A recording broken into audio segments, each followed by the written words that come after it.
my girlfriend stated. I don't love you anymore, I need a powerful guy. I said, makes sense.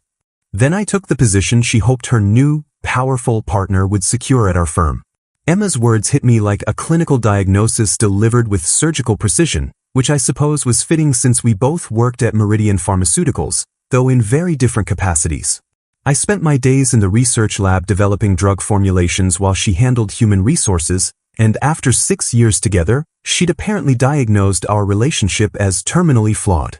Marcus, I need to be honest with you, she said, sitting across from me in our shared apartment, her hands folded like she was conducting an exit interview. I've fallen out of love with you, and I think I know why. I set down my coffee and waited, recognizing the tone she used when delivering bad news to employees. You're brilliant at what you do, don't get me wrong. But you lack executive presence, real ambition. You're content to stay in that lab forever, working on formulations while other people make the big decisions. She paused, watching for my reaction. I need someone with more power, more drive. Someone who thinks bigger than molecular structures and FDA protocols. The irony wasn't lost on me that she was criticizing my dedication to the very science that kept our company profitable, but I stayed quiet. I've been helping Blake prepare for the Chief Operations Officer presentation, she continued, and suddenly everything clicked into place. Blake Morrison, the charismatic regional sales manager who'd transferred to our corporate office 3 months ago, all expensive suits and confident handshakes. He has vision, Marcus. Real leadership potential. The kind of man who could actually run a company someday. I watched her face as she talked about Blake, saw the excitement she used to have when discussing my research breakthroughs, now redirected towards someone else's ambition. I've been feeding him insider information from HR, helping him understand the company structure, giving him strategic advantages for his presentation. I know it's not exactly ethical, but he needed my help to level the playing field. The betrayal was comprehensive, emotional, professional, and moral, all wrapped into one neat package. So this is over, I said, not really a question. Yes, but I hope you understand why. You're a good person, Marcus, but you're not built for leadership. You don't have that killer instinct, that hunger for power. Blake does. She reached across the table and touched my hand, the gesture somehow more insulting than if she'd simply walked away. I need to be with someone who can give me the life I want, the status I deserve. Someone who commands respect in boardrooms, not just laboratory benches. I looked at her, really looked, and saw a stranger who'd been living in my apartment, sharing my bed, while calculating my inadequacies like a cost-benefit analysis. That makes perfect sense, Emma, I said calmly, removing my hand from under hers. Her eyebrows twitched slightly, clearly expecting tears or anger or desperate pleas. You're taking this remarkably well, she said, and I could hear the disappointment in her voice. She wanted drama, wanted me to fight for her, wanted proof that losing her would devastate me. What's the point of fighting reality? You've made your assessment.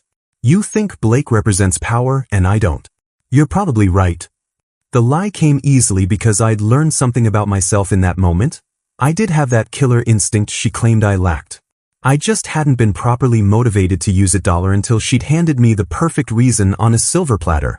What Emma didn't know was that 3 weeks earlier, I'd been discreetly approached by Dr. Harrison, our board chairman, about something that would have changed everything between us if I'd bothered to mention it. I was reviewing stability data in my lab when he appeared in the doorway, still wearing his surgical mask from a sterile manufacturing inspection. Marcus, do you have a moment for a confidential discussion? We'd walked to his private office, where he'd closed the door and offered me something I'd never expected. The board has been discussing the new Chief Operations Officer position, and your name keeps coming up in our conversations. I'd almost laughed, thinking it was some kind of mistake. Dr. Harrison, I'm a research scientist. I develop formulations, I don't run operations. He'd leaned forward with the intensity that had made him one of the most respected executives in pharmaceutical development. That's exactly why we need you. Blake Morrison gives impressive presentations, but he doesn't understand the science that drives our business. You know every aspect of our drug development pipeline, every regulatory challenge we face, every operational bottleneck that slows down our approvals. The offer had seemed surreal, a 40% salary increase, equity options, complete operational authority over a company worth $800 million. We're facing 3 major FDA submissions this year, plus international market expansion. We need someone who can navigate regulatory requirements while understanding the business implications of every decision. I'd asked for time to consider, mainly because leaving research felt like abandoning my identity. Emma's brutal assessment 3 weeks later eliminated every doubt I'd harbored about accepting corporate responsibility. I called Dr. Harrison the morning after our breakup, catching him before his 7 a.m. hospital rounds. I'm ready to accept the COO position, but I have one request. There was a pause as he processed my sudden decisiveness. What do you need, Marcus? I explained that Blake was scheduled to present his vision for the role next week, and I wanted the announcement delayed until after his presentation. I don't want anyone thinking the decision was made arbitrarily. Let him make his case, then announce that the board had already identified their preferred candidate. Dr. Harrison's chuckle was warm with approval. That's exactly the kind of strategic thinking we hoped you'd bring to this role. Consider it done. The irony was almost poetic. Emma's betrayal had pushed me toward the very career advancement she'd claimed I lacked courage to pursue, while her insider assistance to Blake had been helping him prepare for a position that was already mine. The company-wide meeting was scheduled for 10 a.m. on Thursday, and I arrived 15 minutes early wearing a charcoal suit I'd had tailored specifically for this moment. Blake stood near the front of the conference room, adjusting his tie and reviewing note cards while Emma hovered nearby, whispering last-minute strategic advice with the intensity of a campaign manager on election night. I took a seat in the back row, watching Blake command attention with his practiced confidence as employees filed in, many already congratulating him on what they assumed was his inevitable promotion. "Good morning, everyone," Dr. Harrison began, gesturing toward Blake with theatrical formality. "As you know, we're here to learn about Blake Morrison's vision for Meridian's operational future." Blake launched into his presentation with polished enthusiasm, discussing market penetration strategies and operational synergies while clicking through slides that clearly bore Emma's fingerprints in their detailed knowledge of internal personnel structures and budget allocations. "We need to leverage our existing assets more aggressively," Blake declared, using buzzwords that sounded impressive but revealed his fundamental misunderstanding of pharmaceutical development timelines. "I propose accelerating our FDA submissions by 30% through streamlined protocols and enhanced stakeholder engagement." I almost winced at his casual dismissal of regulatory requirements that had taken me years to master, but I kept my expression neutral while Emma beamed with pride at his confident delivery. The applause was enthusiastic when Blake concluded, and several colleagues approached him with congratulations and networking opportunities, treating him like the anointed successor he believed himself to be. Dr. Harrison returned to the podium as the crowd settled, his expression unreadable. "Thank you, Blake, for that comprehensive presentation. However, I have an announcement that may surprise some of you." The room grew quiet, sensing unexpected drama. After extensive deliberation, the board has selected Dr. Marcus Chen as our new Chief Operations Officer, effective immediately. I watched Emma's face drain of color as the words registered, her confident smile crumbling into shocked disbelief while Blake's expression shifted from triumph to confusion to dawning horror. Marcus has demonstrated exceptional leadership in managing our most critical drug development programs, and his scientific expertise makes him uniquely qualified to guide Meridian through our upcoming regulatory challenges. I stood and walked to the front of the room, my footsteps echoing in the stunned silence, feeling Emma's eyes tracking my movement like she was witnessing something impossible. "Thank you, Dr. Harrison, and thank you all for your confidence in my abilities," I said, my voice steady despite the surreal nature of addressing colleagues who'd known me only as the quiet research scientist. "I look forward to working with each of you as we expand Meridian's impact in pharmaceutical development." Blake stood frozen beside the podium, his note card still clutched in his hand, while Emma pressed her palm against her mouth as the full implications of what had just happened began to sink in. I spent my first week as COO methodically reviewing every operational proposal that had crossed my desk in recent months, and Blake's strategic recommendations quickly revealed themselves as fundamentally flawed in ways that would have cost Meridian millions in regulatory delays and potential lawsuits. During my first executive meeting, I spread Blake's marketing projections across the conference table like evidence in a criminal investigation. "These timelines assume we can accelerate Phase 3 trials by 6 months. I explained to the assembled department heads, pointing to specific projections that Emma had clearly helped him research. Unfortunately, that would violate FDA protocols for our cardiovascular drug trials and could result in our application being rejected entirely. Blake, who'd been invited to present his proposals in detail, shifted uncomfortably as I continued dismantling his strategy with clinical precision. Additionally, this proposed marketing campaign for our diabetes medication would constitute off-label promotion before we receive final approval, which could trigger federal investigation and substantial fines. I watched Emma take notes frantically from her position at the side table, her role as HR liaison requiring her to document my systematic destruction of the man she'd chosen over me. Blake, I'm going to assign you to our regulatory compliance training program, I announced with professional courtesy that barely masked the demotion. You'll be working with our junior staff to understand pharmaceutical development requirements before taking on strategic planning responsibilities. The meeting continued with discussions of actual operational challenges, supply chain management, international regulatory harmonization, clinical trial coordination, topics that required deep scientific knowledge Blake had never bothered to acquire. Emma found herself excluded from high-level planning discussions as I restructured reporting protocols to streamline decision-making, effectively bypassing her department's traditional influence over strategic initiatives. Dr. Chen, she approached me after the meeting, her voice carefully controlled. I wanted to congratulate you on your promotion. I hope there won't be any personal conflicts affecting our professional relationship. I looked at her with the same neutral expression I used when reviewing clinical data. Emma, I treat all employees with equal professionalism. Your performance will be evaluated based entirely on your contributions to company objectives. The dismissive politeness was more devastating than anger would have been, reducing our 6-year relationship to a minor footnote in corporate hierarchy. Within days, Blake's reputation as a strategic visionary evaporated as other employees recognized the depth of his inexperience, while Emma discovered that her insider knowledge meant nothing when the actual decision-maker had never needed her information in the first place. Blake's desperation became obvious within 2 weeks as he began spreading rumors about nepotism and claiming my promotion was based on personal connections rather than merit, apparently forgetting that his own girlfriend had been feeding him confidential information throughout his failed campaign.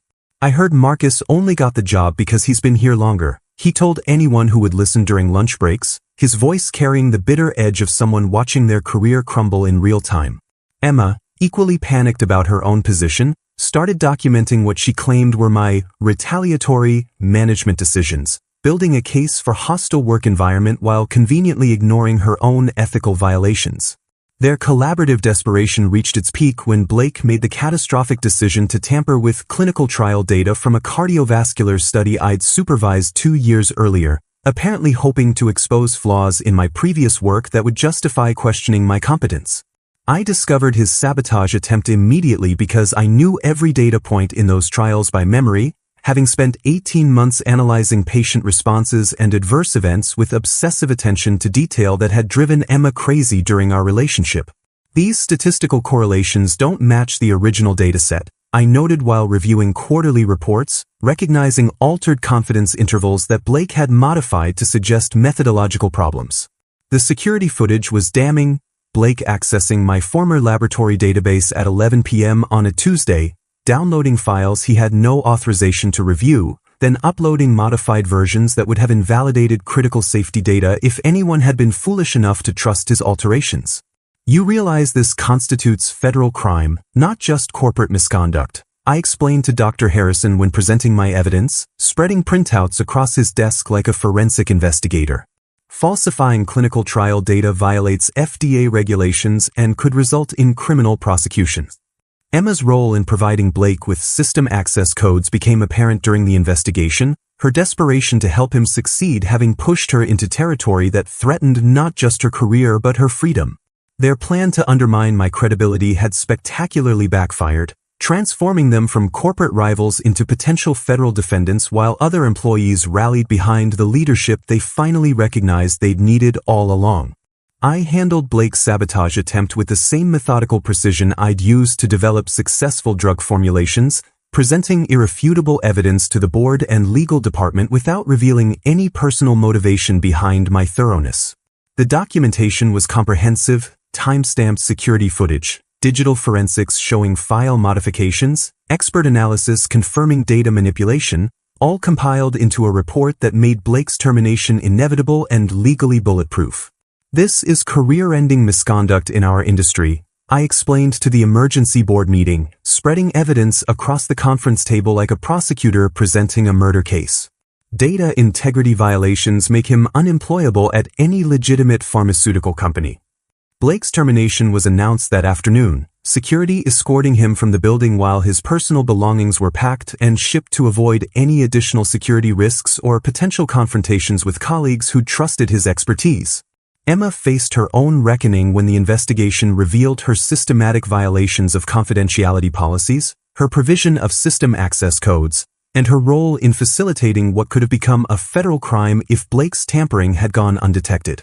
We could pursue criminal charges, our legal counsel advised during a closed-door meeting, but accepting Ms. Patterson's resignation and cooperation might serve the company's interests better than prolonged litigation. I recommended clemency, not from lingering affection but because destroying Emma completely would have been excessive punishment for someone whose real crime had been poor judgment rather than criminal intent. She accepted demotion to a clerical position in our document archive department, losing her benefits package, career advancement opportunities, and any remaining influence over corporate decisions that had once made her feel powerful.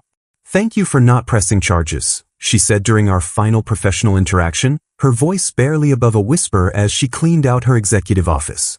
"I made terrible decisions, and I know I don't deserve your mercy." I looked at her with the detached sympathy I'd feel for any former colleague facing career consequences for ethical lapses. "Everyone makes mistakes, Emma. The important thing is learning from them." The board commended my handling of what could have become a major corporate scandal, praising my discretion and professionalism in navigating a situation that involved people I'd known personally, though they never learned the full extent of those personal connections. 6 months later, I was reviewing expansion proposals in my corner office when Dr. Harrison knocked and entered with the kind of satisfied expression that usually preceded good news about quarterly earnings or regulatory approvals. "Marcus, I wanted to personally thank you for transforming our operations beyond anything we'd hoped for when we offered you this position. The numbers were undeniably impressive. We'd successfully navigated 2 major FDA approvals that had been stalled for months under previous leadership, expanded into 3 international markets that generated $47 million in new revenue, and streamlined our clinical trial processes to reduce development timelines by an average of 18%. Your leadership style has been exactly what this company needed," he continued, settling into the chair across from my desk. "Quiet competence, strategic thinking, and the kind of scientific expertise that actually drives profitable decisions rather than just impressive presentations." Through the pharmaceutical industry grapevine, I'd learned that Blake had left drug development entirely, reportedly working at a small insurance firm in Kansas where his presentation skills might actually serve a useful purpose without endangering public health through regulatory incompetence. Emma had eventually resigned from her archive position and moved back to her hometown in Ohio, where she was apparently working for a local medical clinic and keeping a much lower profile than the ambitious corporate climber I'd once known. I found myself reflecting on her brutal assessment of my character during our breakup, realizing that she'd been partially correct about my lack of ambition. I had been content to remain in the background, focusing on scientific problems rather than corporate advancement. But her betrayal had revealed capabilities I'd never known I possessed, forcing me to discover that real power comes not from charismatic presentations or political manipulation, but from competence, integrity, and the quiet confidence that comes from solving problems other people cannot. The transformation had been remarkable, from a research scientist who avoided corporate politics to a COO who commanded respect throughout the organization, not through intimidation or flashy gestures, but through consistent demonstration of expertise and strategic thinking. "We're considering additional expansion into European markets," Dr. Harrison mentioned, spreading preliminary market analysis across my desk. "The board would like your assessment of regulatory challenges and operational requirements for establishing manufacturing facilities in Germany and Switzerland." I reviewed the documentation with the same methodical attention to detail that had made me successful in drug development, recognizing opportunities and challenges that would have been invisible to someone like Blake who prioritized style over substance. Emma had claimed I wasn't marriage material because I lacked executive presence and ambition, But sitting in that corner office, planning international expansion for a company worth over $1 billion, I finally understood that I had always been the powerful guy she claimed to need. She just couldn't recognize real strength when it was standing right in front of her, preferring the illusion of power over its actual substance.